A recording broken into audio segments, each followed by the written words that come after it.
Welcome to the Joyful Frugalista, the podcast that's all about living a richer life with less.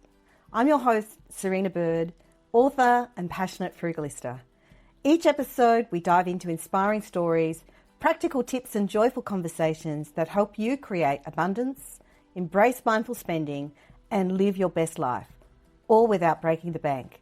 So grab a cuppa, get comfy, and let's explore how being a frugalista can lead to freedom, happiness, and a whole lot of joy. This podcast is for informational and entertainment purposes only and does not constitute financial advice. Please consult a qualified professional before making financial decisions. Hello, Frugalista, and welcome to today's episode. But first, before I get to introducing my guest, if you love this podcast, please leave a rating or comment and check out the Joyful Frugalista podcast group, as well as the Joyful Frugalista on Instagram. Today, I'm joined by James Wrigley, one of Australia's most followed financial advisors and the author of Retire Life Ready, Practical Steps to Build Your Wealth and Live Your Ideal Retirement. With over 2 decades of experience, James has helped thousands of Australians take control of their finances and plan for retirement that reflects their dreams. His new book is a no-nonsense guide to building wealth, reducing debt, and designing your future on your own terms. Welcome, James, and congratulations on your book. Isn't it a great feeling when you see the book? Yeah, thank you. Thanks, Serena. Thanks for having me. And it's just, I get a smile on my face when you're holding it up there. It's like, because I've only seen two copies of it. They sent me a couple of copies of it. I got on the bookshelf at home, and then a few have gone out to different podcasts and other media. So I'm still getting a bit of a buzz when I see the actual book in someone's hands. I can't wait to see it in real life when I'm sitting, see someone sitting by the pool or on the train or something reading it. I'll be excited to see that for the first time. So for listeners, I was fortunate to get an advance copy. So I am recording this about a month before the official release. So I am lucky to have a special pre-release copy. But by the time you listen to this, you'll be able to buy them easily. Yes. Yep. So retirement. For some people, it might feel like a long way off. For some, it's coming around the corner fairly soon. And for some, they wish it was coming around the corner fairly soon. Do most Australians feel optimistic about retirement? Look, I think they do. I would say I think they do. There's always going to be a cohort that aren't, but I would say on average, I think people are optimistic about retirement, particularly because we're getting to a point where a lot of people that head to retirement over the next 5 to 10 years or so, they will have had the benefit of the superannuation system for most of their working life. And then there's the backup of the age pension system. So I think between the super system and the age pension system, there's a bit of a safety net. That means that the majority of people are feeling okay about heading to retirement.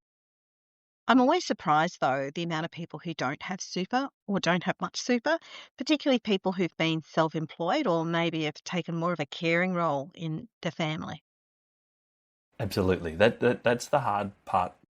The superannuation system works incredibly well if you're an employee for the 30 odd years or so of your working life, and you don't take any big career breaks. Maybe it's raising children, working part-time, sickness, injury, caring for others, all of these kind of things. It works really well for that cohort of people that just work for 30 or 40 years in an employed role. But those that work for themselves, those that have periods of time out of the workforce, then the superannuation system is definitely challenged for them. So now a related question about retirement is, does everyone want to retire? And I ask this particularly because you have some really good examples in the early part of your book.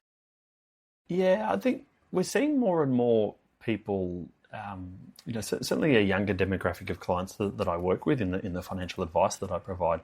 There's a younger demographic of clients that, at least at this stage of their life, they're working towards not needing to work, but they can't kind of comprehend not working. They always kind of say, well, what am I going to do with my time? But then as we see people as they get into their late 50s, early 60s, the idea of retirement becomes more and more kind of realistic for them, and it's something that they want to do, where they trade showing up to work every day for a bit more leisure time in their life instead. Yeah, it's a fun one or a funny one, isn't it? I was chatting with Mr. Aussie Firebug recently, who retired quite early. He was on the fire journey, Yes. and after a year or so, he was like, "Oh, but my friends aren't retired. There's no one to play with." And he's actually gone back to work. He's started a business and he's doing other things. We see that often. So you get people that do whether through following the fire movement, where they're living frugally and saving a whole lot of money, or through other some means. Maybe they sell a business, maybe they get a windfall, they get an inheritance, or whatever it might be. But yeah, if you're 30 something or 40 something or 50 something, and everyone around you is still going to work on Monday morning, what are you going to do with your time? And so that's a big part of the book. The first kind of section of the book is dedicated to this idea of, well, what are you actually aspiring to? What are you going to do? Who are you going to surround yourself with? What's the life that you want to lead? Design that first, and then let's look at the numbers to help support that retirement. But start with the life you want to lead first. I know it's a big one, isn't it? Thinking about all the sorts of things you might want to do. Which brings me to how much you need in retirement. Now, the Australian Financial Service Authority regularly publishes data on what it assesses for what people need in a comfortable retirement. And as we podcast, they've just recently released a figure. So the figure for a couple, just in case you didn't happen to have this all to hand, which you probably don't, because I know I should explain that James is on holidays and he's taken a bit of time out on his holidays just to chat with us all today, which is great. But the current comfortable retirement figure is 75,319 for a couple. So, do most Australians have that amount? So the report that they published, that then the follow up part of that report is then where does that money come from? So at that kind of level, that $75,000 a year or so for a couple, that's often someone that's living partly from their own resources and partly from an age pension. They'll have a follow-up number to say how much do you need in superannuation to be able to support this type of lifestyle. And I think certainly, there's a particular demographic of clients that I work with, but I think that they are. I've historically been critical of those numbers that get published, that particular one that you're referring to. In my experience, it's been unders what most people would describe as a comfortable retirement. The big thing to look at in the definition there is that they describe a comfortable retirement as travelling overseas once every 7 years. And there's a lot of people that I've worked with over the years that have this idea of they want to travel a lot. They want to travel overseas regularly in the first period of time in their retirement. And that tends to cost a bit more than those numbers that they're suggesting in that paper that they publish. I think it's every quarter or something that they publish it. Yeah, definitely. It makes sense because it's the time in your life when you can travel. And often people are wanting to do that travel before they hit their 80s because that's when the travel insurance really spikes. Is that your experience working with clients? Absolutely, it's always been the nearly 20 years that I've been doing this, there's always that kind of countdown timer getting towards 80 where it gets incredibly difficult to get travel insurance on the other side of 80. And then there's, particular countries like America that people try to steer clear of, a lot because the healthcare system can be so expensive if you don't have any insurance over there. So there is this clock that's ticking down. What we tend to see is if someone retired around the age of 60, pretty typical retirement type age, we typically see that they have around 10 years or so where they're pretty active. If they've got the means to, they might be off travelling the world. They might be, touring around Australia. They buy the caravan and they spend, 2 years or 3 years, travelling around Australia. The grey nomads. The grey nomad thing. I've had, there's one client that I worked with for such a long period of time, and I loved their lifestyle. They were from a suburb of Melbourne, but they had a car and a caravan, and they would head up north to Cairns, and they would park themselves up there for the winter, 3 or 4 months on end. When it got too hot up there, they'd slowly make their way back down to Melbourne and see their family in Melbourne for a few months over the summer. And they just went up and down the east coast of Australia for probably 10 years or more. And they had an absolute ball. The people that they met in the caravan parks and so forth, that they loved it. So, it's that generally kind of 60 to early 70s is this kind of more active period of time. And then things tend to start to slow down. People have been to the places that they want to be to, that they want to go to. Australia's a long way away from other parts of the world, and they can't be bothered, with the 24-hour flights to get to other parts of the world and the jet lag and everything that comes with that. So it tends to slow down a little bit after that. Yeah, it's tiring. My dad and stepmom went on the whole European boat cruise last year, and it sounds fantastic when planning for it, and the photos look fantastic, but they were so exhausted Yeah, afterwards. yeah. Everyone loves to come back home again. Everyone gets so excited for the 4 or 5 or 6 weeks that they might be away, and it's amazing. And for a lot of people, they've worked their whole lives to be in a position to be able to start to do some of these kind of things. But everyone loves to come back home again. They always comment about how much they enjoyed the trip, but how much they loved coming back home again too. Oh, look, I was the same. We went to Italy and Greece last year, and that had been on my bucket list. I'd always wanted to go to Italy. And look, it was lovely. But I think I came back and went, we've got such a strong history of Italian heritage in Australia now. And actually, I found some of the food in Australia, the Italian food, to be actually of a much better standard. And it Yeah, probably makes sense because we've got, so much Italian, so many Italians came here, and we've got such a fabulous produce as well. absolutely. Yes, absolutely. But going back to these figures, so you've been critical for a long time about how these figures come to be. Mm. In your experience, what for a comfortable retirement should most people be looking for? So I always said the number about $80,000, and so this is kind of creeping up towards that $80,000 mark. The comfortable number for this kind of ASFA report that you're referring to, a number of years ago, it was $60-something thousand a year, and that was a long way away from what I was experiencing people spending in the reality of their retirement. Even people that were part funding themselves, part funding aged care. We're not necessarily talking about multi-millionaires that are funding things themselves.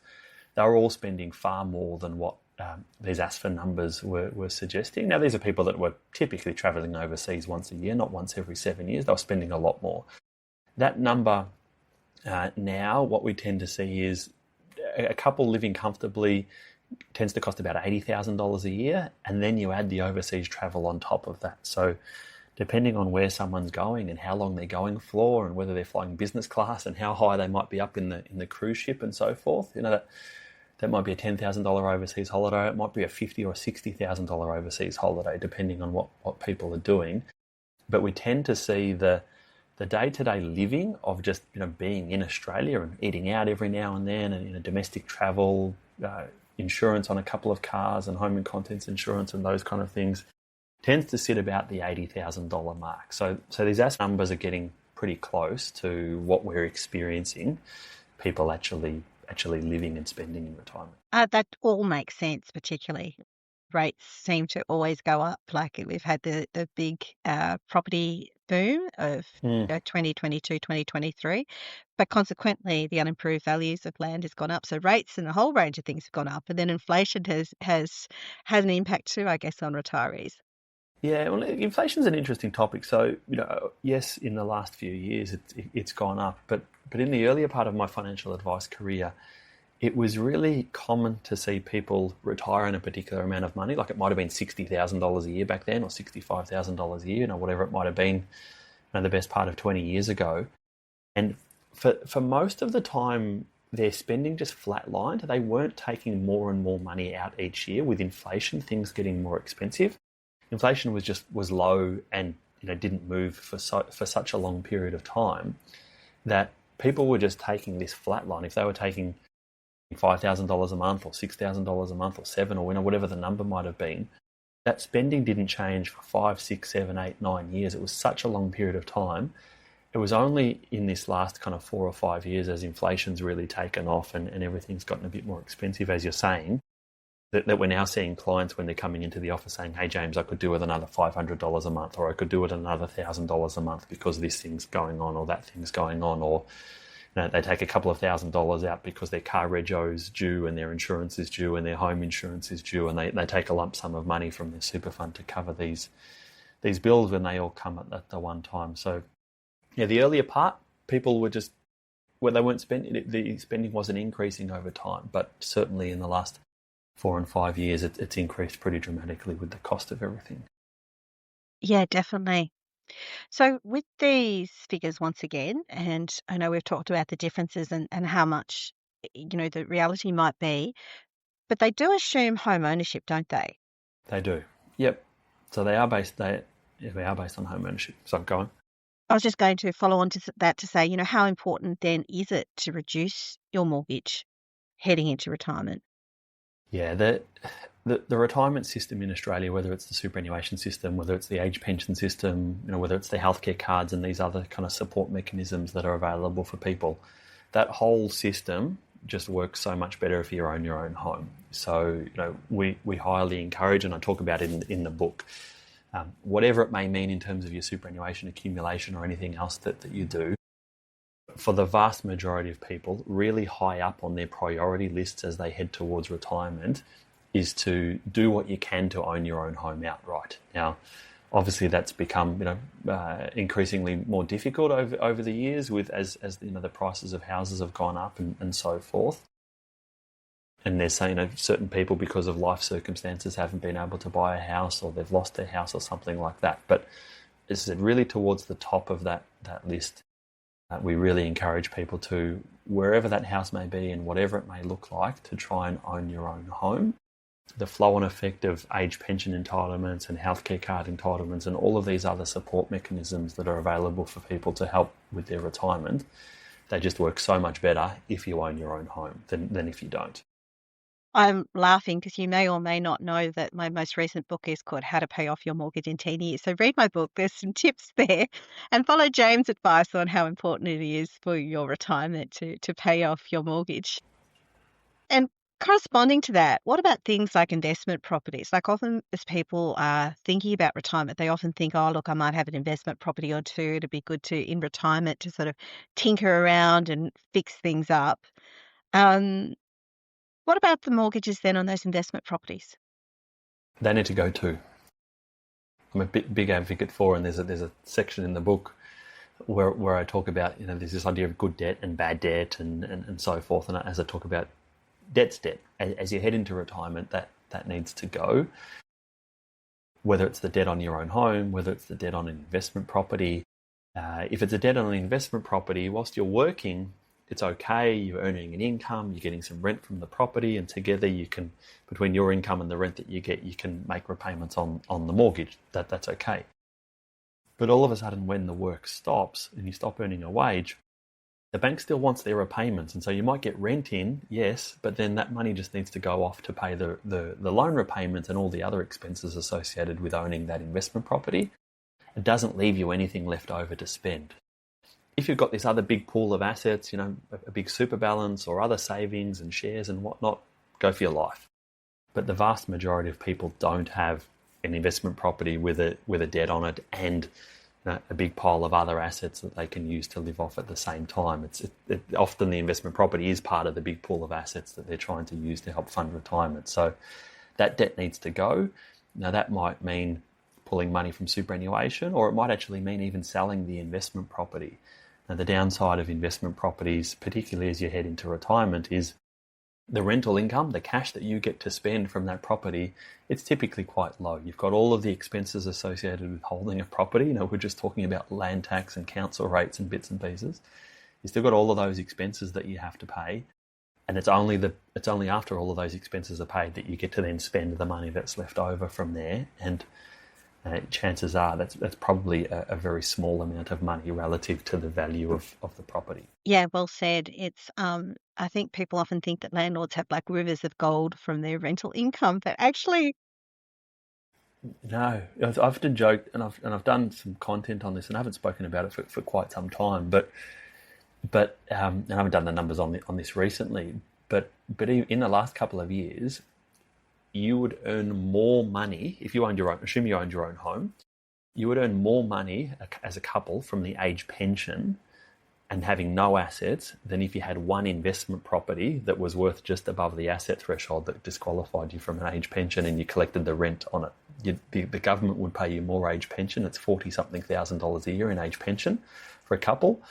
versus the rental income you'd get from that one investment property is nowhere near the 40-something a year after you've paid all of your expenses. People often have to let that one sink in a little while, but yeah, owning property into retirement's often not great unless you've got a lot of other assets. Wow, I didn't realize that. That makes sense. So what about shares? Are shares treated differently or are shares still the same? So in terms of an asset perspective for whether you're going to qualify for an age pension or anything like that, it's all treated the same. It's still an asset. The advantage that things like shares have, often the dividend that you'll earn from the share is, if you've got the right ones at least anyway, the dividend that you'll earn from the share is often higher than the rental income you'll earn from the investment property. But you also don't have all of those same holding costs associated with the shares as you do the investment property. You don't have to pay land tax, you don't have to pay insurance, you don't have to pay council rates, the hot water service doesn't break, you don't have all of these expenses associated with it. So you'll earn the dividend income from the shares, but then that pretty much all of that is spending money. If you've got your structuring right, you might not have to pay a whole lot of tax on that dividend income either. You've got all that dividend income that you can use to live off to support your retirement. Well, that makes sense then about why so many older retirees are investing so heavily in shares, particularly ones that have good dividend yields. Yeah, absolutely. Yeah, and we see a bit of a rotation. Some people will hold an investment property heading into their retirement, provided they've got enough other assets to support their income needs. But we see a lot of people, the investment property's done its job. It's helped boost their assets up, and then they sell it. They put it into other assets that are better suited to fund their retirement. So the obvious question when thinking about retirement is superannuation. So what about superannuation? How important is it? Look, I think so.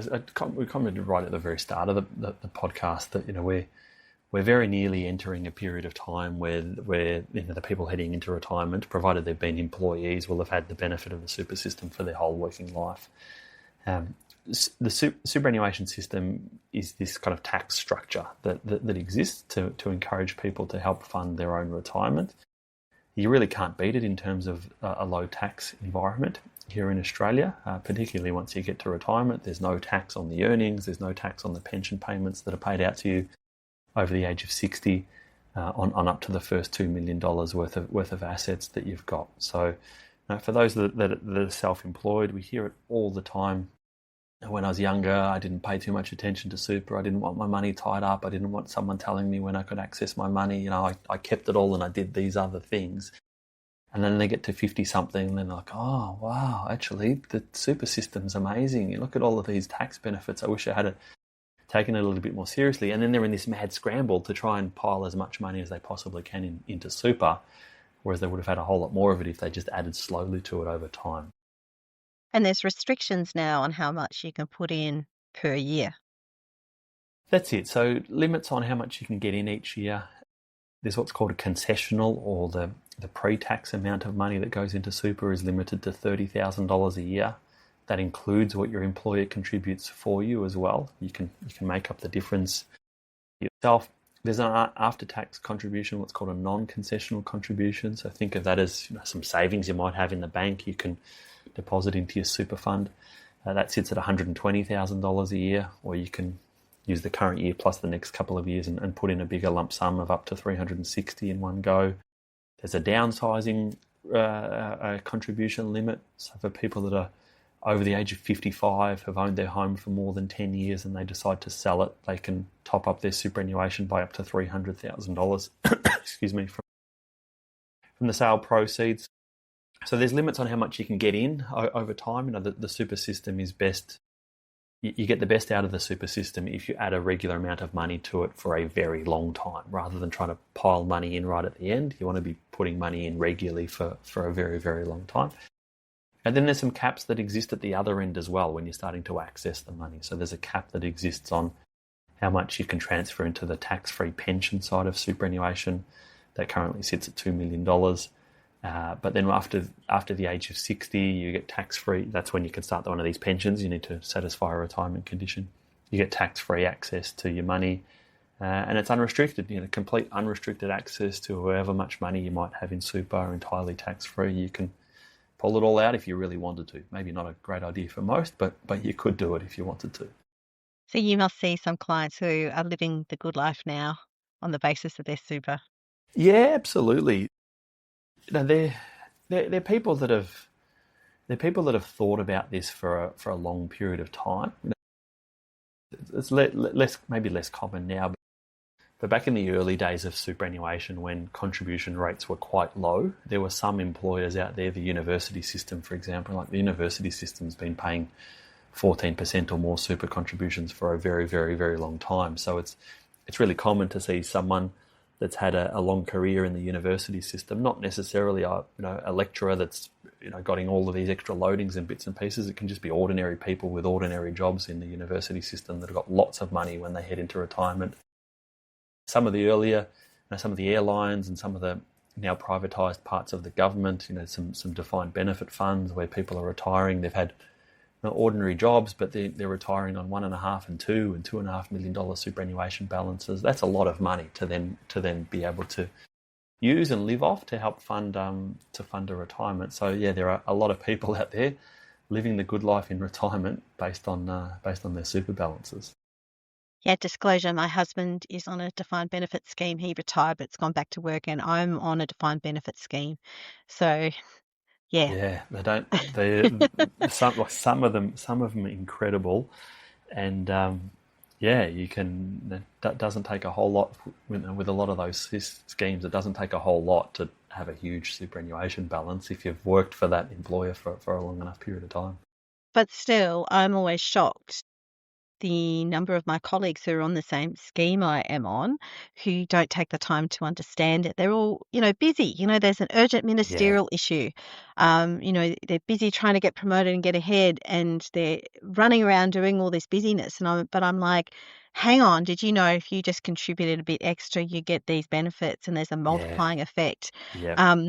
And I think this happens, doesn't it? You get so busy with life, you don't take time to look at the benefits. That's it. And like with the defined benefit ones, as people get towards 55 or 60 or some of these kind of later ages, they all then start to look at it and they go, oh, okay, I need to have been in the system for like 15 years to maximise out my multiple. I hit the maximum when I'm 60. It stops accumulating, and one of the airline ones, there's a particular benefit that stops at 55. The defined benefit calculation part stops at age 55. And they all know it then, but yes, in the earlier years, it would have been good if they knew how to use the system to their advantage a little bit earlier. Most definitely. So what about healthcare costs in retirement? Yeah, but it's a bit of a roller coaster, the healthcare costs. So, assuming someone's they don't have major health complications earlier on in their retirement, if it's a pretty ordinary kind of retirement journey, they'll have a period of time, that first 10 years or so where things are pretty active and they're out and about and doing things, and by and large, not a whole lot in the way of kind of health concerns. But then we have this kind of slower period of time, a bit more domestic travel, maybe a little bit less overseas travel. But then it can, for some people, healthcare really start to kind of ramp up in the late 70s through to early 80s. They might need to then get some of the home care packages, whether that's assistance into the home that they have to pay some level of contribution to. There's a whole lot of government support for it, but they have to contribute something themselves. Or then there's the whole residential aged care system. If someone gets to a stage where it's unsafe for them to be living in their own home, they need around the clock care. Then they move into the residential aged care system. That's difficult. But the residential aged care system is incredibly difficult for a couple where both people are still alive but only one person needs to go into care. I reckon that's the most expensive period of time that a couple will have to deal with in their retirement. Even more expensive than those active years when they're travelling overseas right at the very start. It can be a real strain on family finances in some households. Where one person needs to go into care, but the other is still capable of living at home. So why is that so much more expensive? Is that because one has still got like the house and the rates and everything else and still needing care? Yeah, so on the residential aged care side of things, there's an assessment that's done when someone first needs to go into care based on their assets, or what's called their means. If you're deemed to have the means to pay for your care, then you're asked to contribute towards the cost of your care.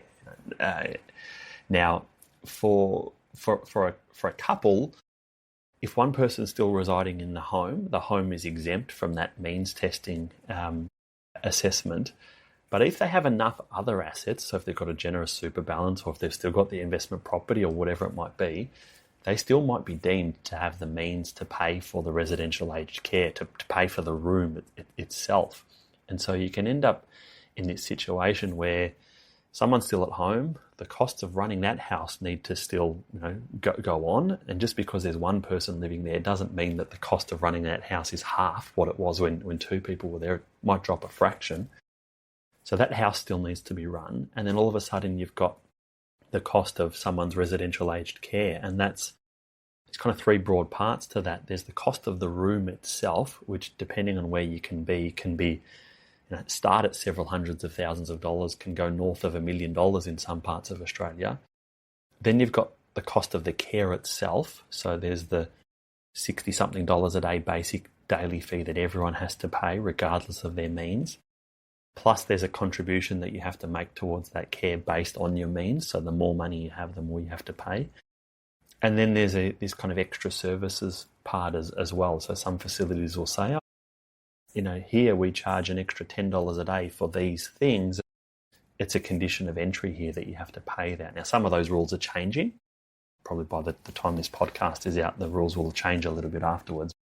But by and large, that system still exists. You're going to have your cost of your room, your cost of your care, plus some additional services. And that can run into the tens of thousands of dollars a year to cover those costs. That's a big stretch for some people. Yeah, it is indeed. And I've seen that too, like particularly with, within the extended family, children expecting to get this big inheritance, but a lot of properties had to be sold to pay for this care. Yeah, where it's a single person, it's often a bit simpler. It often means the house gets sold, as you've just mentioned. If the house is sold, then that money can be used to pay for the room in the residential aged care. Then you've just got the ongoing costs of being there. It's a bit more manageable. But unless the house is going to be sold, it's an expensive exercise for people to have to be dealing with. Yeah, definitely. So finally, do you have a Frugalista tip to share? Yeah, we were talking about this before we press record on Netflix. So when Netflix bought in, Netflix, they keep jacking up the cost of the subscription, and there's different tiers and so forth. I think the top one runs at nearly $30 a month, I think, at the moment. When all of that came in, I was like, I'm going to opt for this ads version. Let's just see what this ads version looks like. And that was maybe $5 or $6, $7 a month or something like that. And I've stuck with the ads version ever since. I was a little bit worried that, so I've got two young kids, I was a little bit worried that the ads version was going to then be putting these advertisements in front of my kids. Not only was they'd crack if their show gets interrupted, that there's some advertisement, but also, what are these ads that are going to be shown to my kids? I was a little bit worried about that. But it turns out there's no ads in all of the kids' shows. So the kids not interrupted whatsoever. And if I'm watching a show and my wife's watching something, or if we're watching something together, every now and then you have to deal with an advertisement. It's not the end of the world. And so we run throughout the year, the really cheap Netflix subscription. It's only when if we've gone away on a holiday now that I'll up the subscription so that we can download shows onto more devices to watch on the aeroplane. So for a brief period, we'll bump it up, and then once the holiday's over, we'll drop it back down again. Yeah, that's my money saving tip. Well, that's great. And it's amazing, isn't it, how we've gone from that excitement of, oh my goodness, there's this thing called Netflix, to so many different streaming platforms now. Yeah, that's it. They can well and truly get out of hand, and we do like I suspect most other households do. If there's a particular show that we want to watch, or if there's something on one of these streaming platforms, we'll get the subscription for the month or two or whatever it is to watch the particular show. But then once that's over, cancel it. So we're not paying for half a dozen subscription services all year round. Netflix stays there, but the others kind of come and go based on based on the time of the year and what shows are on that we want to watch. Yeah, it's hard though. Like I know I've signed up to Binge before. They often have, special deals that are quite cheap and you go, oh, that's fine just for 3 months or whatever. But then on the fourth month, it's like, oh, how did I forget that? These days I put that Yeah. into my online calendar, my Google Calendar to remind me. But even so, sometimes I forget. Yeah, they sneak it through. They don't send you a reminder or anything like that. I've got, it's like, because we ended up having some money taken from one of our bank accounts, but the bank account and the credit card, it's one of the only notifications I have on my phone. If something gets debited from there, it pops up. So I'll see this debit go through. I'm like, oh, that's right. I was meant to reduce the Netflix down. It's not, they've charged me $28, not the $6. And so I'll go in and drop it back down again. Yeah, exactly. Well, thank you so much, James, for being my guest and especially for taking time out on your family holiday to do so. Retire Life Ready is out now at all good bookstores and online. And where can people find you?